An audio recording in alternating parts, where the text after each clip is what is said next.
평화로 번영을 이루는 평화경제를 구축하고 통일로 광복을 완성하고자 합니다. 평화경제에 우리가 가진 모든 것을 쏟아부어 새로운 한반도의 문을 활짝 열겠습니다. 분단을 극복해낼 때 비로소 우리의 강복은 완성되고 아무도 흔들 수 없는 나라가 될 것입니다.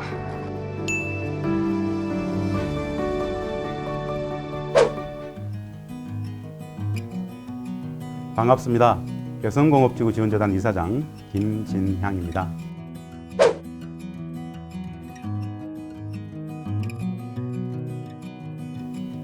최근 들어 평화가 경제다, 평화경제라는 말이 화두가 되고 있습니다. 대통령께서는 지난 8.15 경축사 이후에 9월 수석보좌관회에서 다시 한번 평화경제를 강조하였습니다.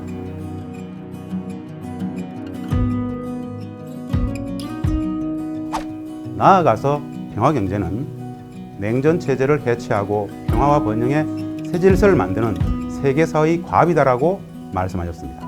남북평화경제 혹은 한반도 평화경제란 평화의 터전 위에 남북경제협력을 확대함으로써 경제번영을 구현한다는 의미입니다. 즉, 남한과 북한의 경제가 연결되고 그 관계가 심화 혹은 고도화됨으로써 남북이 경제 공동체를 만들어가는 과정이라 볼 수 있겠습니다.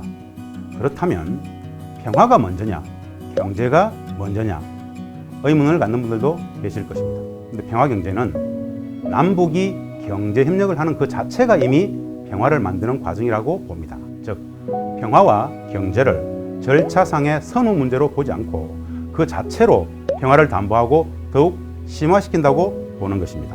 개성공단의 사례를 보면 평화경제를 좀 더 쉽게 이해할 수 있습니다. 2000년대 초반 개성공단을 시작했던 이유는 평화를 정착시키기 위해서 경제협력의 방식을 채택했던 것이었습니다. 즉, 평화를 위한 경제의 의미가 강했던 것이죠. 하지만 개성공단을 직접 운영해 보니까 경제를 위한 평화도 확실히 성립하더라는 것입니다. 즉, 평화경제를 평화를 위한 경제와 경제를 위한 평화가 함께 맞물려가는 선순환 구조로 이해하게 되더라는 것이죠.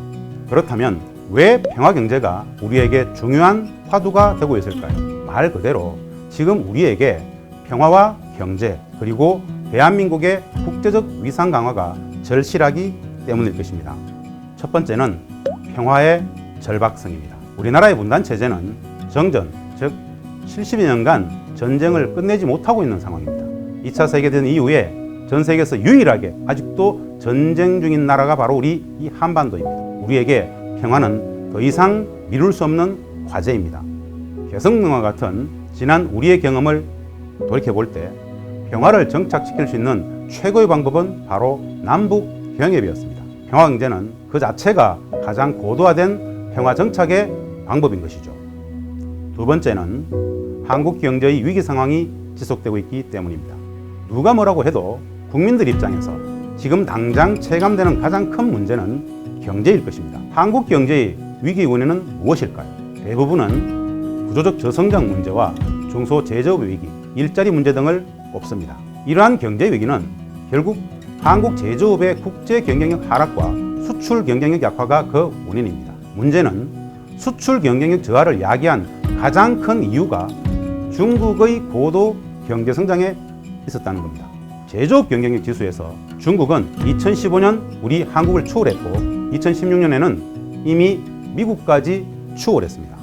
2021년이면 선박을 제외한 모든 산업에서 중국의 제조업 경쟁력이 한국을 월등히 추월하거나 추월할 것으로 전망되어지고 있습니다. ICT 분야의 4차 산업기반기술 경쟁력 순위에서도 이미 중국은 한국을 추월했고 그 격차는 더욱 벌어질 것으로 예상되고 있습니다. 한국 경제의 15억 중국은 더 이상 시장이 아니라 우리의 한국 경제를 압도하는 거대한 공룡이 된 것이죠. 결국 중국발 비교유에 밀린 한국의 제조업 기업들이 자구책으로 중국보다 더 낮은 저임금을 찾아 동남아 등 해외로 빠져나감으로써 국내 산업의 공동화와 일자리 감소, 저성장 구조화라는 악순환을 발생시키고 있는 것입니다. 세 번째는 대한민국의 국제정치적 위상 제고가 필요하기 때문입니다. 현재 문제가 되고 있는 일본의 노골적인 경제 침탈 문제와 같이 국제정치적 이해관계는 모두 자국의 경제적 이해관계와 맞물려 있습니다. 평화경제는 분단경제의 반대 개념입니다. 남과 북은 지난 70년간 완벽히 단절된 채 상호 배타적이고 고립된 경제를, 즉 분단경제를 유지해 왔습니다. 남북의 평화경제는 국제사회에서의 약자적 위상을 근본적으로 바꾸게 될 것입니다. 즉, 평화경제는 누구도 함부로 하지 못하는 나라의 첫 출발이라고 할 수 있겠습니다.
한국의 제조업 기업들에게 개성공단보다 더 좋은 공단은 전 세계 어디에도 없다.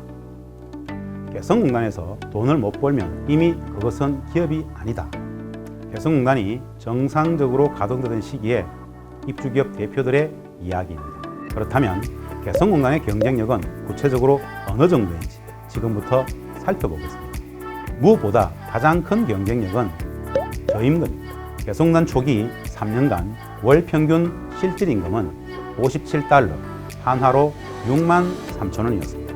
가장 임금이 높았던 2015년 12월 기준으로 보면 월 평균 실질임금이 167달러, 한화로 18만 원이었습니다. 국내에서 근무하는 외국인 노동자 1명을 고용하는 비용이면 개성공단에서는 국적인 노동자 약 13명을 고용할 수 있는 셈입니다. 또한 개성공단은 무관세 지역입니다. 남측에 원부자재가 들어갈 때, 그리고 개성에서 완제품이 남측으로 나올 때 모두 관세가 없습니다. 이외에도 저렴한 토지 가격을 비롯하여 세금과 사회보험료 등 여러 제도적 측면에서 개성공단은 전 세계 어느 공단보다도 좋은 조건을 갖추고 있습니다. 물리적으로는 물류 시간이 매우 단축됩니다. 서울과 개성공단은 도로상으로 60km에 불과합니다. 자동차로 1시간이면 충분합니다. 마지막으로 우수한 노동자가 확보됩니다. 북청 노동자들은 거의 이직을 하지 않기 때문에 누구나 시간이 지나면 고품질을 구현할 수 있는 숙련 노동자가 됩니다.